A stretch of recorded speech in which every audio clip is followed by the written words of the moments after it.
Hello, everyone, and welcome. I'm excited that you all have joined us today.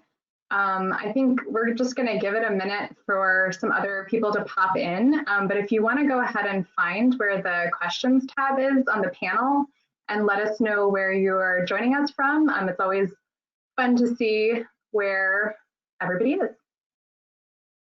And we'll wait for some other people to trickle in.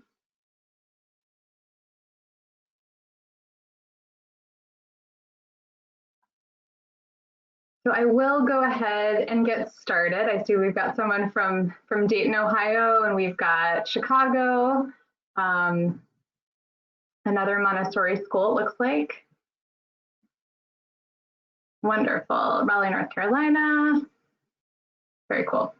Well, I am Kelly Haran, and I'm a member of our community and programs teams here at Guidepost Montessori. We are an international network of Montessori schools with campuses across the country and a few in other parts of the world as well. And as a former Montessori elementary teacher myself, I'm especially looking forward to today's topic and learning more just about how to inspire and engage children in physical activity that also stimulates learning, sort of with an eye to how to do this at home, knowing that that's the situation that many of us are in right now. I first wanted to just go over a couple of housekeeping items before I introduce our speaker today.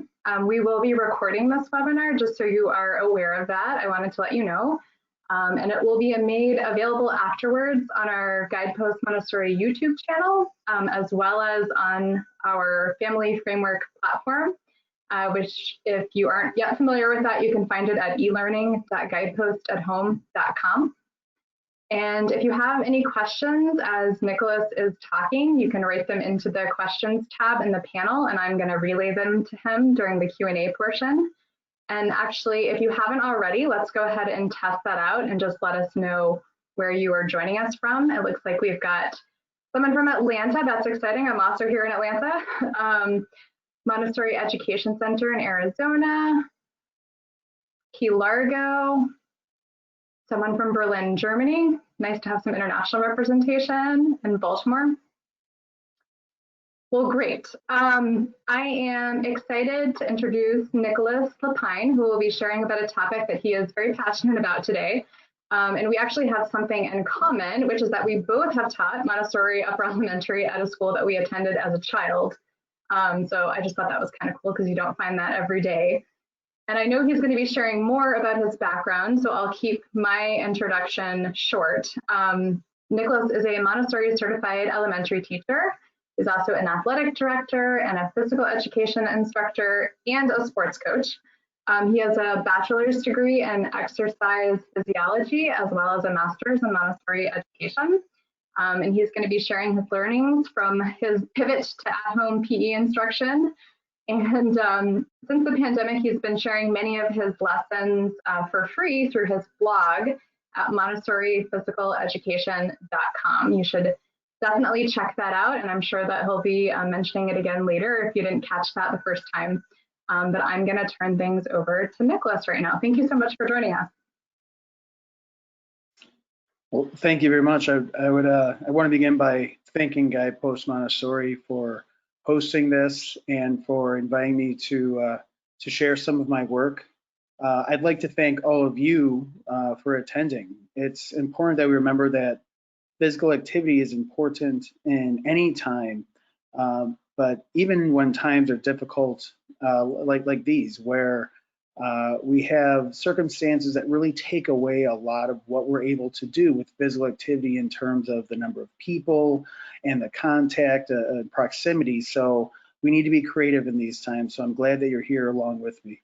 I am keeping my fingers crossed about this coming school year, but depending on if restrictions are still where they are, hopefully you'll find this presentation helpful.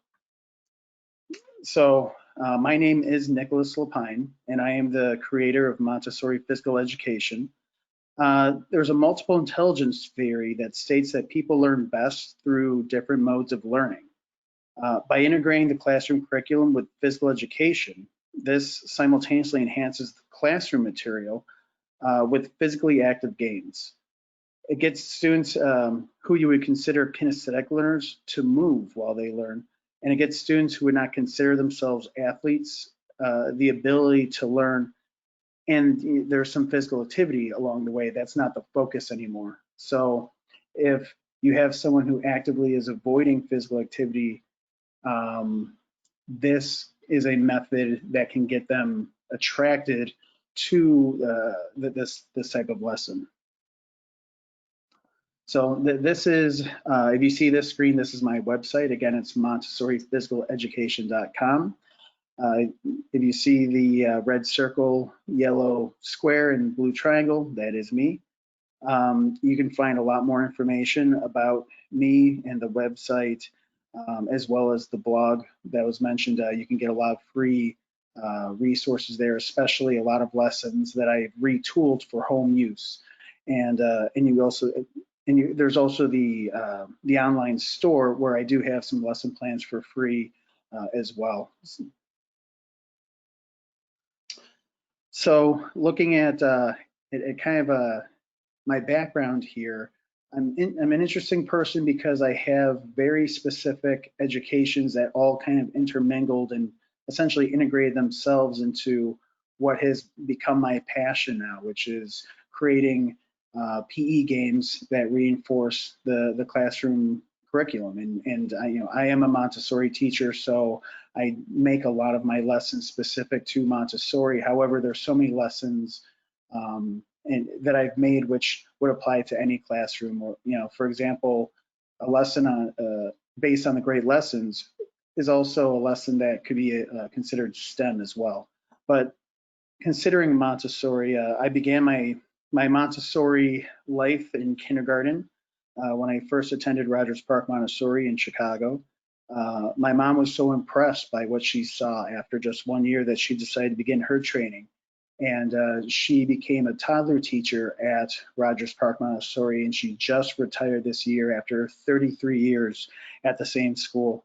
When I was in high school, I would frequently help at Rogers Park, whether it was being an assistant during summer camps, or literally they moved campuses multiple times, so they just needed someone to lift heavy stuff. I was there to help. And afterwards, once I graduated college, they gave me an opportunity to become an assistant teacher in a 9 to 12 classroom, and that's where everything started basically. That after a while I did my AMS training from early and upper elementary. I did my master's through St. Catherine's, and my learning thesis for St. Catherine's was basically what I would work on today, which is integration of PE and within the classroom curriculum. So I never intended to be a teacher, truthfully, but both my parents are teachers. So it may be, maybe in my DNA, maybe it's fate, but my dad taught at Northwestern for a long time. And as I mentioned before, my mom was a Montessori teacher as well. After my first year of being an assistant teacher, the school asked if I wanted to start my training, and actually I said no, because we only had 10 students in the classroom, and I wanted to have a more authentic experience before I committed to it. But after that second year, being an assistant, I started the training. Then I had 2 years as an intern. Then I had 6 years as a co-head teacher in upper elementary classroom. And then this year specifically, we had one upper elementary class that I was helping a lot because they didn't have a second trained teacher. So I was there to help supplement some of the curriculum, which became pretty important during the stay-at-home portion of our year. And then in high school, I was super interested in weightlifting. Because, I wanted to play in the NFL when I was much younger, and one of the things that they needed their football players do was to begin weight training. And I actually found out pretty early on that I did not like football, but I liked weightlifting so much that I stuck with football so I could receive the good training from the coaches and things like that. I took as many biology and human physiology courses as I could, and that translated into studying exercise physiology at the University of Illinois in Champaign, Urbana. I did the clinical side research, but there was a lot of politics in that. And then I did the applied portion, which was basically personal training, but often that was just felt like babysitting. So I wasn't really sure what I was going to do with that, with all that knowledge once I graduated.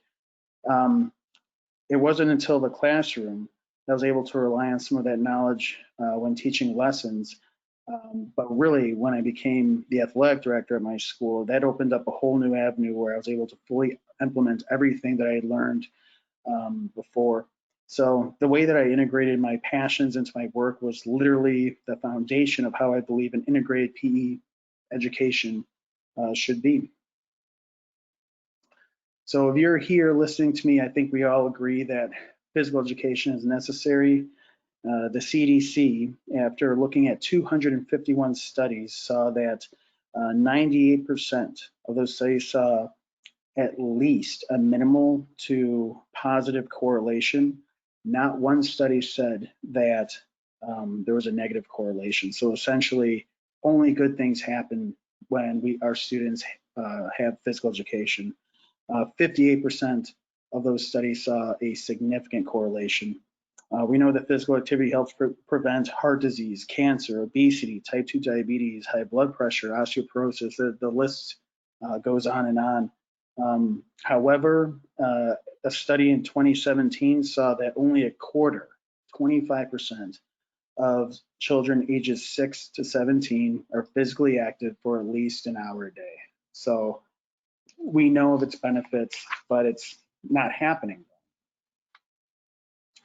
So what I hope that you get out of this presentation today is kind of understanding how I make these lessons so that you are able to make these lessons if you're interested, even though you're always welcome to go to the website and use what I've created.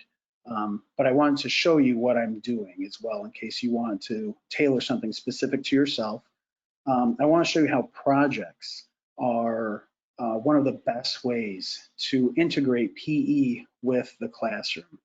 And then what I hope is that by the end that you're confident that you can actually teach your students or your children an integrated PE model where it's not just telling them to go outside and play, which is still very important. And it's not just telling them to play a sport that they may already be interested in. It's kind of, they're also going to be learning as well.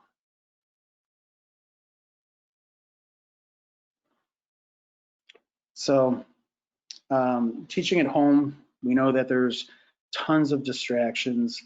Like personally, when I was young, I loved video games, and I know that ate up a lot of my time when I could have been outside playing. However, though, today, especially with quarantining, that makes it even more difficult because they can't just go outside and hang out with some friends and play a pickup game of something.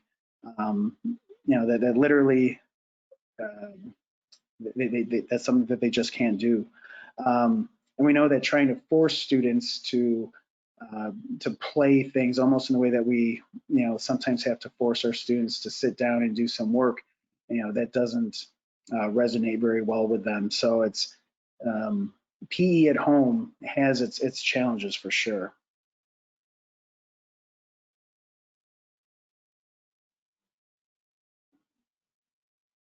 I apologize for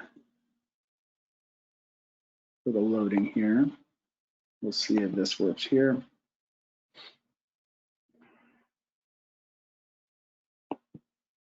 Okay, I apologize for a slide that didn't come through, but essentially that slide was basically saying that children who are involved in sports, they may already have the motivation to be physically active right now based on wanting to improve with that sport and the skills like that. So they may not be the target that we're necessarily, that we're trying to focus on for today. Because if they're already going outside with their own intrinsic motivation, that's awesome. But what are we going to do with students who don't have that intrinsic motivation? So as I said, it's all about integration, and students who are not inclined to be physically active need extra motivation, and that's going to be the benefit of integration, that they may not see what they're doing as inherently active, but they may be interested in the learning component of the activity. The kids who actively do not like physical activity will focus on the academic portion, so that physical activity avoidance is basically eliminated. So we see here that the first step, we're going to align, we're going to combine, and then we're going to debrief. And I'll go into each of these steps a little more in detail, but this is the method to the madness: align, combine, debrief.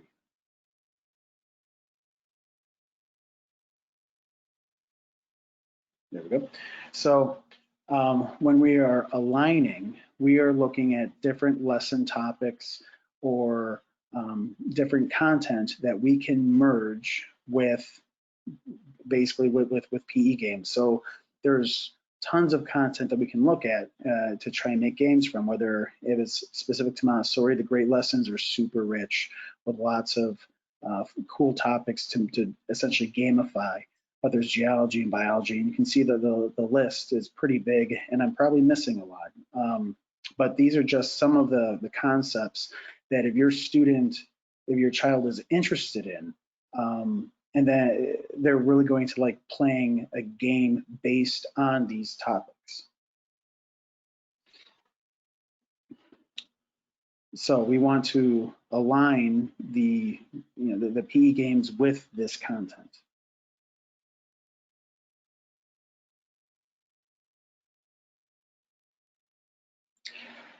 So during one of the core tenets of making sure that this alignment truly happens is that we should always reinforce concepts and vocabulary.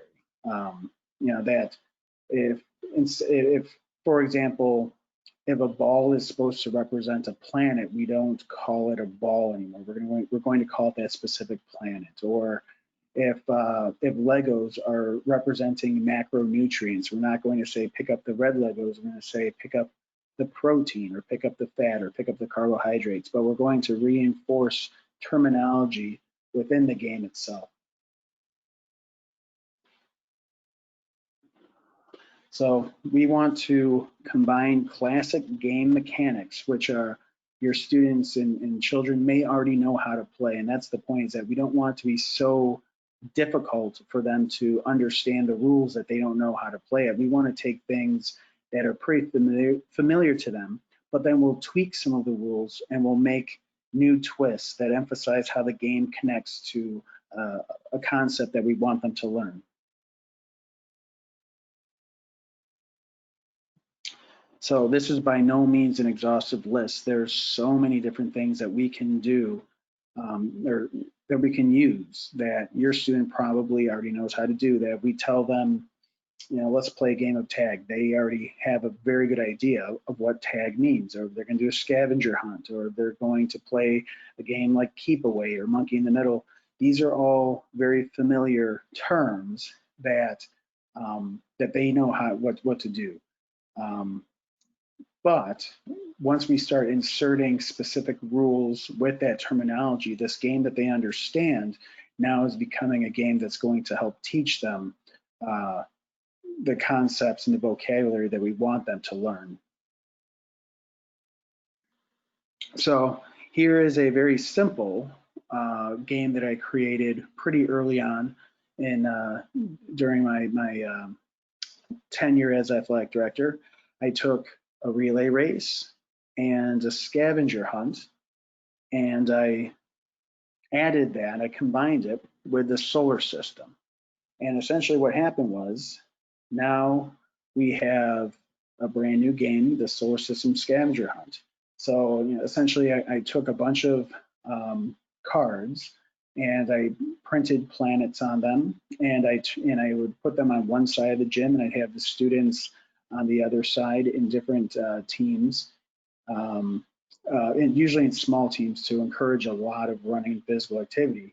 And what their job was, what they were supposed to do is they would run from their side and come to my side where all the cards were, but the cards were flipped upside down. And they would pick up a card, not look at it, run it back to their group, turn it over, and then the students would look at the card, identify which planet it was, and then the next student would run over, grab a card, not look at it, and then come back. If they already have that card, then they have to run it back. If it's a card they didn't have, now they're going to keep it. But what the objective that they're trying to do as a team is build the solar system and put it in order.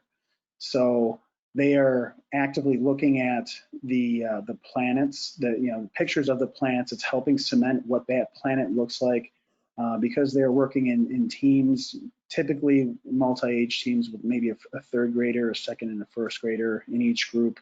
They're able to help each other, especially with identification as well as where the planets were or are in the solar system. But in this way, they're also getting a lot of running, because there is a race element to it. So that's going to encourage them to run quickly.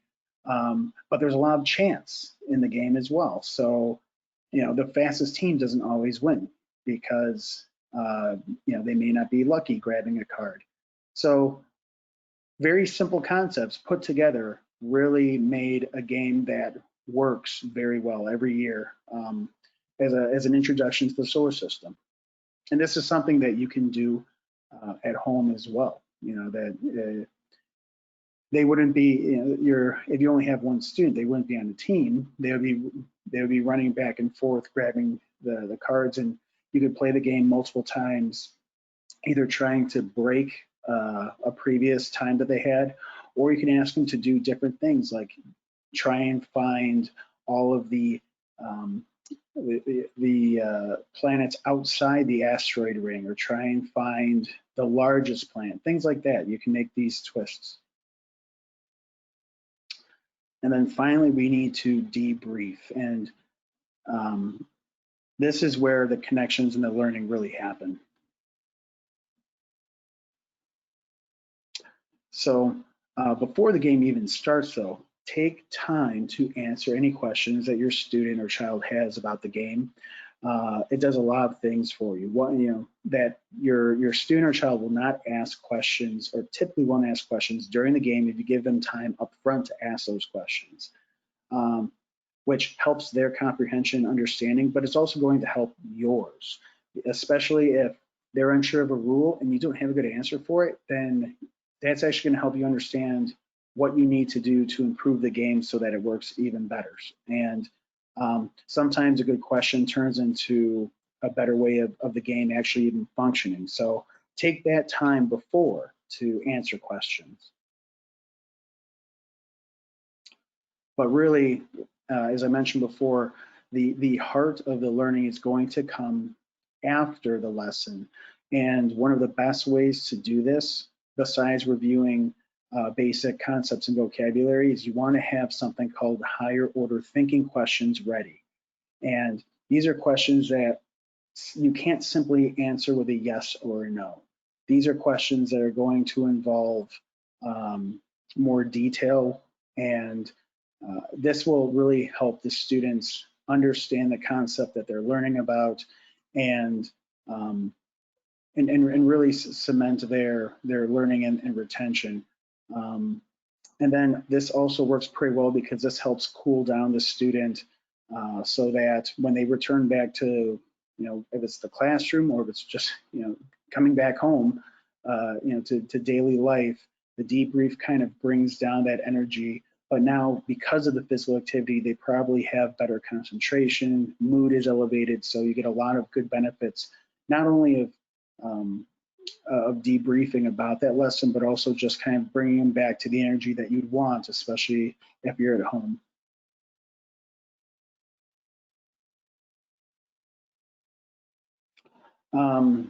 Now, this is for not only parents, but also educators. One of the most important things about Montessori education is observation, yet in training, usually it's only given a day or two, when really you could spend more time learning how to observe than anything else to be an effective Montessori teacher. And this is a resource that I found from Dr. Paul Epstein, called an observer's notebook. Like I said, this is great for parents to learn how to observe their child, especially during lessons and things like that. But if you're an educator and you've been looking for a resource on observation, this is one of the best. And I always include this because especially if you're going to be making games, this is going to help you make better games, because this is going to give you the tools that will help you watch how your child or student plays so you can make the game better. So for example, when you're observing the game, you're going to look at the rules, you're going to look at materials, you're making sure that your student that is actually playing, are they having fun? Are they actually being active? Is this game truly involving a concept from a lesson that you want? And these are important questions to answer as you're kind of going through the checklist of the game that you have created to really ensure that this is integrating physical activity with a classroom lesson.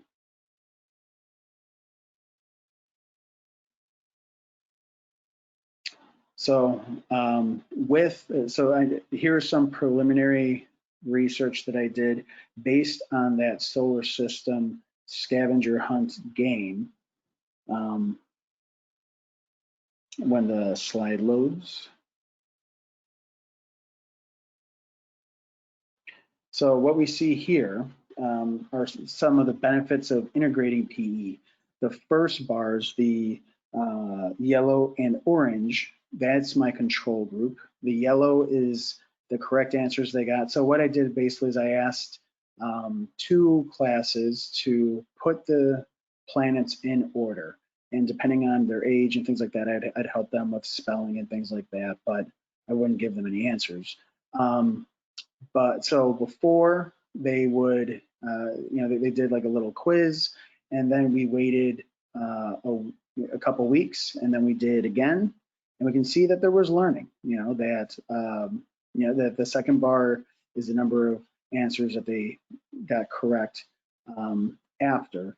And the first 3, so that represents first graders, second graders, and third graders. When we look at the second set of colored bars, the green and blue ones, these are 2 more classes. Again, first, second, and third graders, and that's broken up by grades. And the first, they were asked to do the same thing pre-test. Essentially they took the quiz and then they played the solar system scavenger hunt game. And then the week after, they did the post-test. So they actually had a little bit of time. They didn't take the test immediately after. That we gave it some time to either sink in or maybe they'll forget. And we can see that there was definitely some improvement. And when we look at the improvement specifically, we can see that the control group shows pretty consistent improvement. When we look at the experiment group, this was dramatically helpful for first graders and second graders, and then the third graders was pretty similar to the control group. But and again, this was only one study that I've done. I'm not gonna lie, I got to do a lot more, but this is interesting preliminary research though, especially for the benefits of younger students. So again, my essentially how the sausage is made. We align, combine, and debrief. That you're going to take the lesson that you want to learn, combine it with a PE game, or combine it with a game that's not too hard to understand. You're going to tweak it so that the game that they're playing is emphasizing vocabulary and concepts, and then you talk about it afterwards.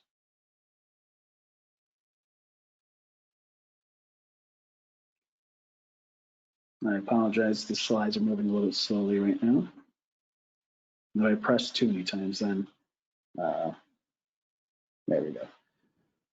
And then what we have for parents, it's difficult, but being a good role model for physical activity goes a long way. That if your children see that you're active, that's something that they're going to have a better chance of replicating. That we can, it's it's something that you know, children will listen to what we say, but if they see us actively doing what we are recommending, that goes a long way. And below that is a quote from Maria Montessori, which I think in a way kind of reinforces this idea of being a good role model. So project-based learning is one of the best ways of essentially getting these essentially of getting some integration of an academic topic with physical education. You know, that when we do project-based learning, we get a sustained focus and interest. They get to choose, and that choice really does make a difference on, you know, on their interest of what they're doing. It practices time management skills. It practices executive function skills, and then if they're going to present afterwards, even if it's just to you as parents, or maybe it's to classmates through you know, some type of e-learning platform like Zoom or Skype, it's going to also practice presentation skills. So let's look first at how we can integrate the scientific method. So the scientific method, as we see, basically is question, hypothesis, materials, procedure, controls and variables, results, and conclusion. We're going to use that terminology as we do our experiments in physical, you know, with physical activity. So we're not going to just exercise and then see what happens. We're going to ask a question. We want our student to make a hypothesis and make a guess about what they think is going to happen. We're going to talk about the materials and procedure of what they're doing and why. We're going to identify the different the variables and you know, and the controls as well. We're going to look at the results, and then hopefully we have a conclusion. And this, even though this is meant to be done with one student, it'd be interesting if, again, if you're doing this with a class and this is all happening online, each student can do the experiment, and then they can combine all the data together, and then they have a very interesting data pool that they can look at to see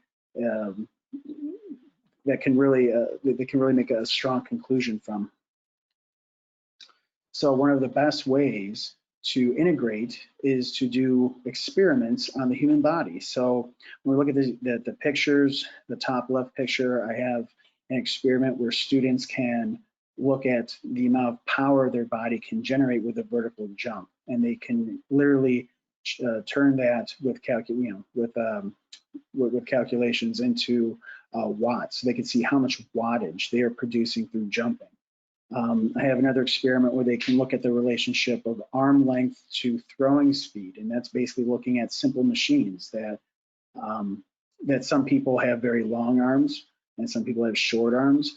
Looking at basic physics, someone with long arms should be able to throw faster, but that's not always the case. So if it's not, they can identify reasons why not, but then also just the general trend. Is it true?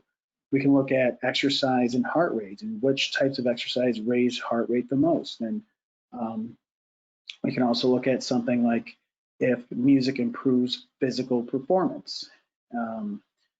And so these are all different, you know, ideas for experiments that students can do, reinforcing the scientific method.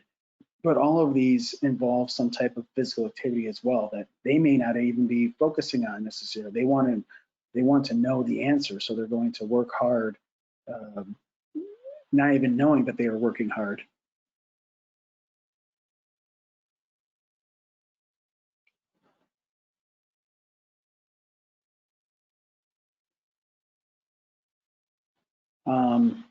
Another project that students can look at are different cultures, and whether it's a culture from the past, like ancient Babylon or ancient Egypt, or you know, there's so many choices, or looking at humans today.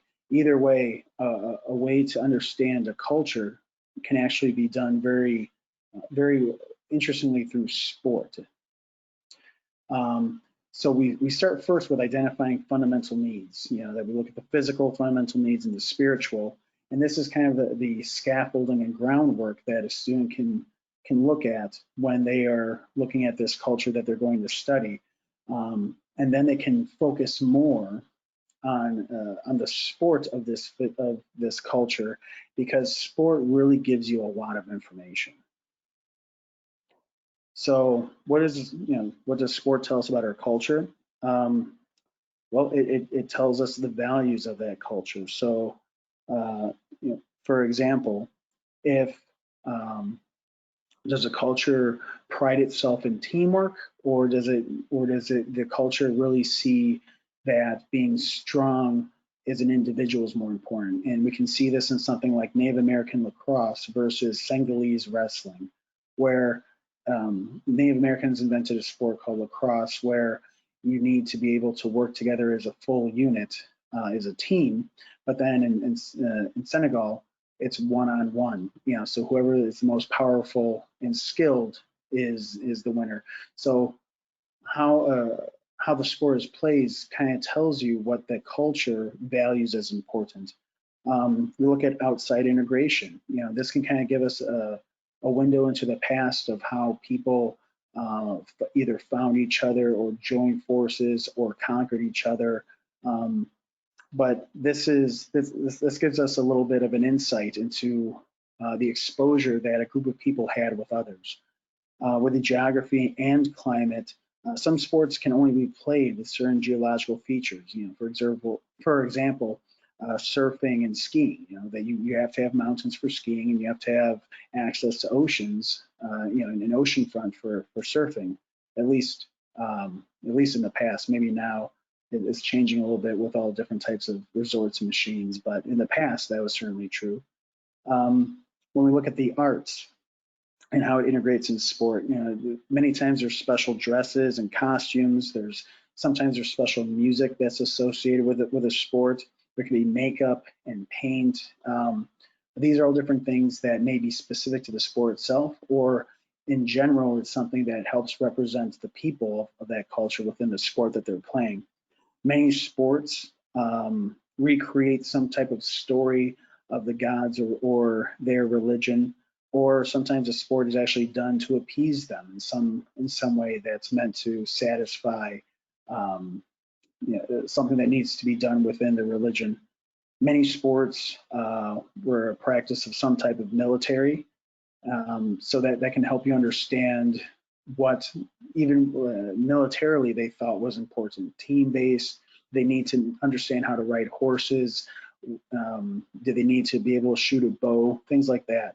And then finally, sport has been entertainment, and sometimes it's been a large component of a society's entertainment. Like even today, our athletes are paid, for many sports are paid very handsomely. So that kind of shows that we value sports if we're willing to spend this much money to consume watching sport.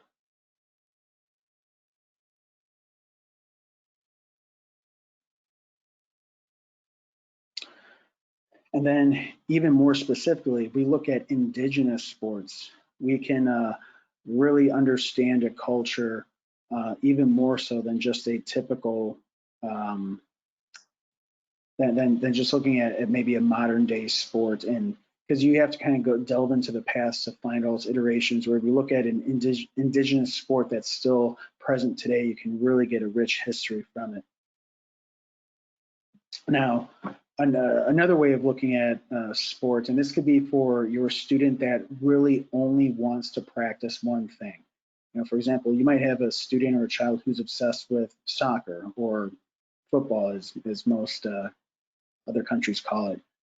You can find a sport that's very similar in the skills that are needed, and this can be a way to invite that student or child to do some research on that sport, which is similar, that they can do pretty well already. And but then, for example, if we look at football, and then we start looking at something like foot volley, which is incredibly popular in Brazil, for example, they may become interested in researching Brazil, but then they may find that there's a whole nother type of foot volley that's played and is incredibly popular in Thailand, which has some of the most acrobatic kicks I've ever seen. So there's lots of these sports that they may be familiar with that have other sports that have skills from other sports, which may invite them to want to learn more about this other similar sport, which then coaxes them into learning about new culture.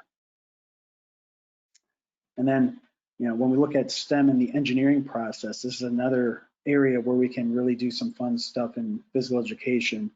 We're going to look at the engineering process in the same way that we use the scientific method, that when defining the problem is they want to invent a new sport. So they need to identify the constraints, and there's going to be a lot, that many people don't have so many materials at home compared to the school gym, that the space that they have may be much smaller, maybe a living room, maybe it's the backyard, but the playing space is a constraint, and they're going to do research.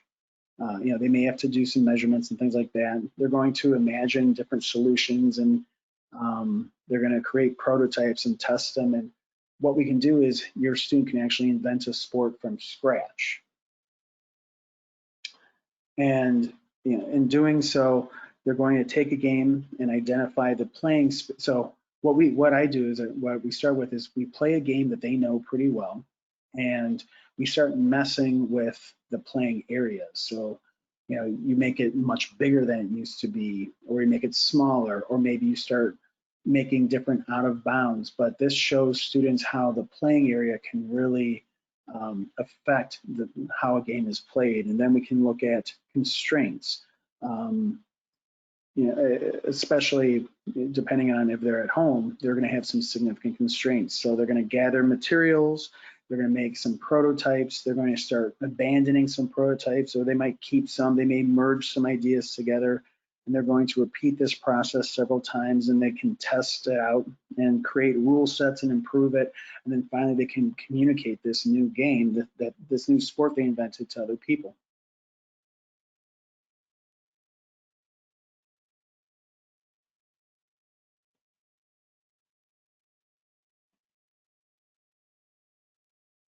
So as I had mentioned a little bit earlier, I have a lot of free lessons that you can use at home right now.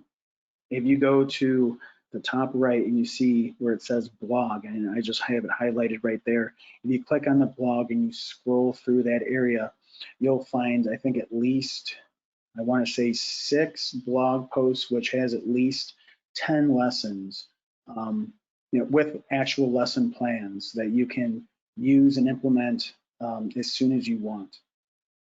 And I designed them understanding the constraints of the home, that we may have very small spaces like living rooms, or we may have backyards and things, but also I kept the materials needed at a minimum as well, because not all of us have a basketball court in our backyard.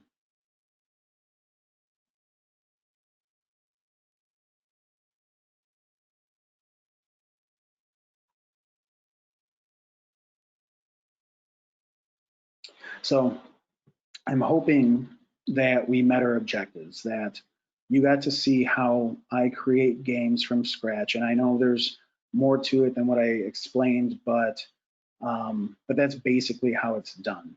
And I'm hoping that some of those projects that we talked about, for example, the scientific method, or looking at cultures, or looking at the engineering process, and and STEM, those are very rich in your ability to get your students to do some physical activity at home, looking at these different big project themes. And what I hope is that you know where to go now to get some free lessons, so you can start as soon as you want. And again, they're free on that blog as well. On the website, also, if you go to the website store, within the store, I have several free lesson plans that you can download as well. So if you're an educator and you want to see lesson plans designed for the classroom setting or the gym setting within a school, I have many other samples that you can download for free within the store itself at Montessori Education, at MontessoriPhysicaLeducation.com. Again, here is the website, MontessoriPhysicaLeducation.com. If you see this screen, then you found the right place. Next, what's coming up is you can find me on social media. I've tried to get as many. I'm trying to be on as many platforms as possible. You can find me at Facebook at Nicolas Lepine, MPE, Montessori Physical Education. I'm also on Twitter with Montessori Phys1. I'm on Instagram, and that's my email. That's my email as well. I would say I probably respond best directly to email, but just to stay current with what's happening, I do a lot of posting on Facebook, and that kind of kicks out to the other things like Twitter and Instagram as well. So again, if just keeping up with what's going on, Facebook is a good choice. But if you want to email me directly, that's probably what I will see first and respond to most quick. Hey, Nicholas, I think that your email and Instagram are obscured by the bar, so you might want to just say it out loud, and I can also send it out afterwards, but I think people can't see it. Okay, maybe if I keep the, I was hoping that bar would disappear underneath it. Well, truthfully, well, this is a little embarrassing. Truthfully, I don't remember what my Instagram is off the top of my head. But no problem. You can just give it to me afterwards and I'll send it out. But as far as your email, I can also stick it in the chat if you just tell us what it is. All we can see is yahoo.com. Gotcha. Well, at least that part's easy. It's my name. It's Nicolas_Lepine at yahoo.com. So that's NICOLAS_Lepine, LEPINE at yahoo.com. Great. And I just stuck that in the chat as well, so anybody that wants it can copy and paste. Awesome. Yeah. Like I said, I'm most active on Facebook, and Instagram is kind of more for like cool pictures and videos, but most of where I kick my news out is through Facebook. I also, it was just brought to my attention that I stuck your Montessori Physical Education.com link in the chat, and I accidentally put 2 E's in education. So I'm gonna re-put it in there so that anybody can copy and paste. Thanks for telling me I didn't do that right. Let's see. It looks like we've got a couple of questions. Actually, I'm sorry. I didn't even wait to see if you were done and you had wrapped up. So yeah, well, actually, this is we hit that point. Yeah, no, it's perfect time. All right, perfect. I had that feeling. So let's see. Autumn asks, do you have any tips for adaptation with an only child in the home setting? No, that's a great question though. I mean, I feel like the difficulty with trying to see if integration with physical education with only one student, the difficulty is that you will not have a control group with that. That essentially you're only going to see either improvement or lack of improvement, but you're not going to have anything else to necessarily base that off of. And even if you try to, for example, see if you have a game on addition and a game on subtraction, for example, if you implemented a game on addition and not on subtraction, the child may naturally be better at addition than subtraction. So I don't necessarily have ways of showing improvement in just an individual, again, because of that lack of control group. But I'd be interested to hear about that, but also just that'll be a good thought experiment for myself, and I'll talk to colleagues to see if there is a way that that can be done, because for many parents in the homeschool setting, they may only have one child or one student or one or two, so that does bring up a good point.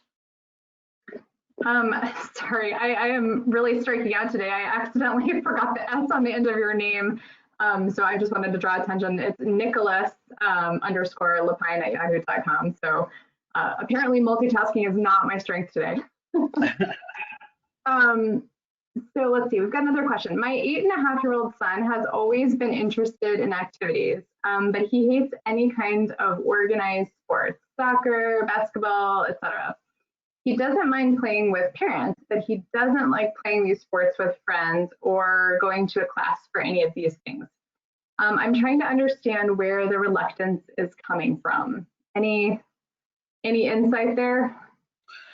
Yeah, I have some blog posts where I have I have a lot of advice for really it's for classroom teachers who are teaching PE, or if it's or even PE educators, but it could also be parents as well. A lot of times you'll see reluctance if a child is reluctant in a organized setting, a lot of times their fear is a fear of comparison and within the competition element, that they don't want to appear to be not as good as others, or they don't want to be called out or singled out or things like that.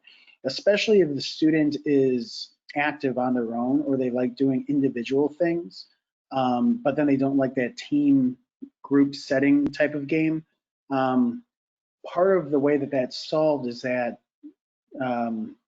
organized games done with lots of kids, the focus needs to be against a record or against a score, but not against each other, if that makes sense. So like we wouldn't have one team against another team too often. That, you know, a lot of times I have a whole class working together to achieve a certain score, as opposed to having students just face off directly against each other, because when the students know of an objective that they're trying to meet, you know, and they start getting close, the excitement becomes palpable, and if they do or you know, they're successful, or they break a record or something like that, they become super excited, and they are working together. So in short, it sounds like the direct comparison and competition aspect might be what's hindering this particular student, and that's something that if you want this student to be in organized sport, this student may be better with doing sports that are more individual based. You know, so for example, you know, the difference would be like maybe soccer isn't going to be the favorite, but maybe something like running a race, like track and field or cross country, where the student relies more on themselves. There are lots of individual sports, swimming, you know, archery, where a student isn't necessarily always being compared against somebody else. They can kind of compare their improvement against themselves, and this may just be how this particular student, this child is wired, that they don't like being in groups. But I would offer though that within the right environment, where the game isn't meant to draw, the competition isn't the end all be all. I bet there would be some improvement on the hesitation. Thank you. Yes, and the person that asked the question, I said, awesome, thank you as well. Kim asks, are there videos of your lessons? So there are not videos yet. I'll say I take tons of videos, but they are internal to my school. And that's one of the things where this is something that I am planning on moving on to in the future, is essentially on the website. It would be, essentially like a mini YouTube, where I would have all the lesson plans to download the way that they are right now. But then there would also be a feature where you could watch the videos, where I would narrate over it, and they could, and parents and teachers could literally, coaches too, could see how these games are played. I can't show those videos right now though, the ones that I do have, because essentially they're videos a lot of students, and there's a lot of legalities to that, which I can't do. So, but that is something that I am actively working towards. Now, right now with the restrictions with COVID, it's going to prolong this, but that is something that I am very much actively working on right now, is being able to make videos where I can post them, because, for myself personally, if I need, I hate fixing things at home. I am not a handy person. But I learn by watching YouTube videos. I'm not going to crack open a book to learn how to fix the toilet, I'm going to watch a really quick video. So I totally understand where a lot of people prefer video over lesson plans. So it's on its way. Great. Liz asks, do you have any suggestions for how to get kids moving and active while researching a culture or sport project? So I guess, well, if they're looking at the culture, then one of the first steps would just, look at what did that culture do for fun, and what do they do for entertainment? And this can be kind of like this is one of the first steps in kind of figuring out what sports or games that they played. And again, if you use the lens of the games or sport that a culture played to start investigating all the other things that we kind of described before in terms of geography and climate and the arts and religion and things like that, if you look at a society through the lens of sport, that could be a dynamic way of actually understanding a culture. I mean, many times the way information is organized, it's you'll see timelines and you're given an overall idea about a culture. I'm thinking about like encyclopedias or Wikipedia, things like that. But if you were to maybe look up a culture and look up its most famous pastimes or sports, and then research that sport, and then start thinking, well, what does it mean if their favorite sport is team-based? And then this may help you. This is going to give you more ideas about who they are as a people, and then you're literally looking at pictures of like, what are they wearing while they're playing the sport? What materials are they using? It's but using the sport as the almost beginning of the research and then literally trying to play, if not the full sport, let's say it's a team-based game, at least practicing the skills that those athletes would need to know. That can kind of generate that physical activity that we're looking for while they're doing that research as well. So, again, if they're looking at Native Americans and they are doing research on lacrosse, they're not going to be able to play a full game of lacrosse. But if they are able to have some type of ball, like a tennis ball or something, and either make a makeshift lacrosse stick, or maybe buy a very cheap one at like a resale shop, or like one of those play it again sports types of places. Just trying to throw and catch a ball with a lacrosse stick when you've never done that before is not easy, and then learning how to run with it. And if they watch videos, again, coming back to the importance of like why videos need to happen, but they watch a video of like how someone runs with a lacrosse stick and a lacrosse ball. It's dynamic and it's not intuitive, but it's but essentially starting from the sport and then branching out to learn more about the culture is going to kickstart that physical activity that we're looking for. Liz said, practicing the skill that those athletes would need to know. Love it. Thank you. This actually brought up a memory for me that I don't think I have thought about in many, many years. But when I was in upper elementary, a group of us were studying Native Americans and lacrosse, and we ended up making a lacrosse stick. We studied like how they made it, and then played a little bit. I don't think we actually like played officially, but just passing it back and forth. And that was really, really fun. Yeah. Well, I have a lesson plan on lacrosse specifically, and one of the things that I advocate that the students look at, when looking at the culture, is the craftsmanship of the lacrosse stick itself. So it wasn't just, so when Native Americans were playing this team-based sport, being on a team and working together as a unit was super important, but also craftsmanship was highly valued because it was painstaking. It took time to make your own equipment. You had to make it yourself. It wasn't provided. So there was pride in having a good piece of equipment to play the game, and the better your equipment, theoretically, the better player you could be. So it's I love the fact that that your teacher had you build the stick itself, because that's a whole nother level of that even could be integrated with maybe an art class as well, or if your school has some type of like wood making or shop, or if it's just done in the classroom or just done at home. Either way, that's the cross-curricular integration that I would love to see more in general, and that's why my passion is integrating the classroom with PE. But I would love to see PE and music integrated as well, or PE and art integrated. And that's in my utopia, you almost wouldn't have co-curriculars. You would just have the classroom, but the understanding was that all of it is integrated. Oh, that's lovely. Well, I'm mindful of the fact that I guess right here up at the end of the hour mark, it's just flown by.